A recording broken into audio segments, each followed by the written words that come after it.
देख रहे हैं लाइव सिटीज, आपके साथ मैं हूं मुस्कान। दर्शकों, हम देख रहे हैं कि एक बार फिर से कोरोना का दहशत लोगों के दिलो दिमाग पर छा गया है।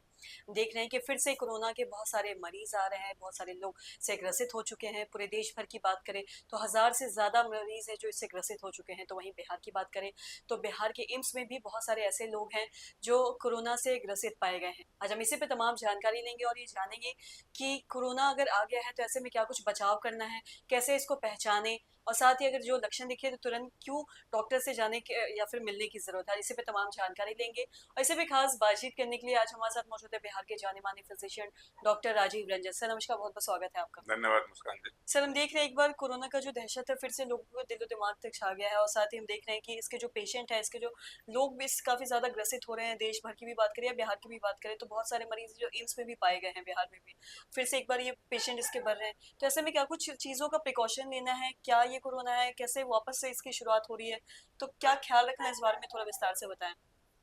देखिए मुस्कान जी, कोविड कभी परमानेंटली जाने वाला नहीं है, ये आप समझ लीजिए। समाज में ये वायरस का रहेगा, वो स्ट्रेन बदलता रहता है, स्वरूप बदलता रहता है।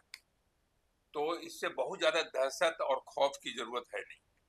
आप दिमाग में बैठा लीजिए कि ये आपका साथी हो चुका, ये साथी रहना है, इसके साथ कैसे रहना है, इसकी तरकीबें, इसको याद आप कर लीजिए कि इसके साथ किस तरह से रहना है। अब सवाल ये उठता है कि ये स्ट्रेन कैसे बदलता है। जैसे आपने इम्यूनाइज हो गए, आप इम्यूनाइज हो गए, वैक्सीन ले लिए, अंदर से एंटीबॉडी हो गया, सब कुछ हो गया, फिर भी ये नया स्ट्रेन बदल के आ गया, नया रूप बदल के आ गया। कौन सा नया रूप है?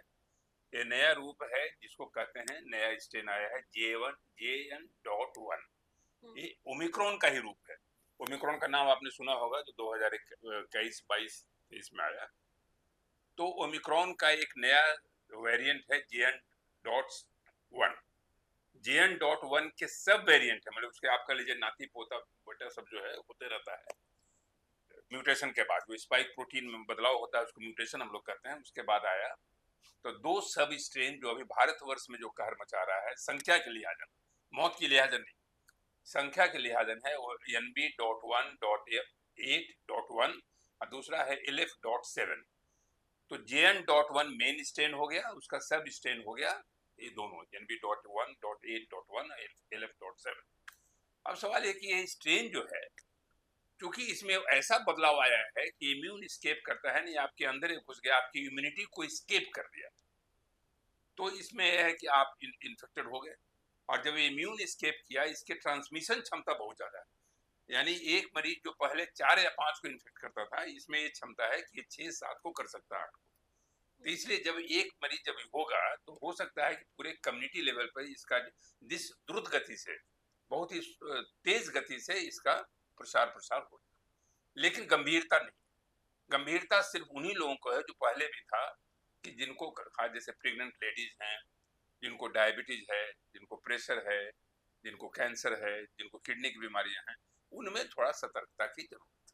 जी, और साथ ही सर आपने बताया कि कुछ कुछ किन लोगों को खास इसकी सतर्कता बरतने की ज़रूरत है। कि साथ ही बात करें जो भी लोग अस्थमा के मरीज़ हैं, क्योंकि इसमें अक्सर देखा जाता है कोरोना एक ऐसी चीज़ है इसमें सांस लेने में बड़ी दिक्कत होती है और लेवल भी काफ़ी कम जाता है। तो मैं आपसे जानना, जो अस्थमा के मरीज़ है उन्हें किन खास चीज़ों का ख्याल रखना है? ऐसा है मुस्कान जी, कि जो अस्थमा के मरीज हैं, चाहे जो भी मैंने मरीज बताया, इस तरह के जो मरीज हैं जो स्पेशल कैटेगरी के हैं, जिनको पहले से ये बीमारियां हैं, उनको भीड़ भाड़ इलाके में जैसे पहले से भी था, वो बिना मास्क के बाहर न जाएं। मास्क का इस्तेमाल अभी बिल्कुल इम्पेरेटिव है ऐसे लोगों के लिए।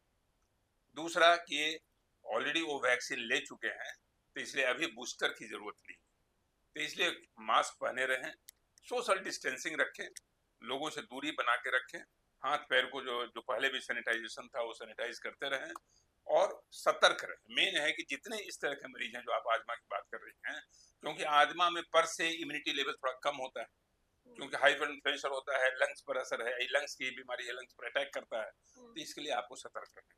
जी, सर बहुत बहुत शुक्रिया तमाम जानकारी लेने के लिए। तो आशा करते हैं दर्शकों कि आप भी समझ पाए होंगे कि ये जो कोरोना फिर से आया है इसमें अगर आपको किन खास चीज़ों का ख्याल रखने की ज़रूरत है, किन चीज़ों का प्रिकॉशन लेने की ज़रूरत है, और साथ ही साथ अगर हम बात करें अस्थमा के मरीजों की तो उन्हें खास किन चीज़ों का ध्यान रखना है। तो आशा करते हैं जो तमाम जानकारी है आपकी लाभदायक रही हो। तो आज के इस वीडियो में इतना ही। अगर आपने अब तक हमारे चैनल को सब्सक्राइब नहीं किया तो तुरंत कर ले, साथ ही हमारे फेसबुक पेज को लाइक करें। वीडियो देखने के लिए आपका धन्यवाद।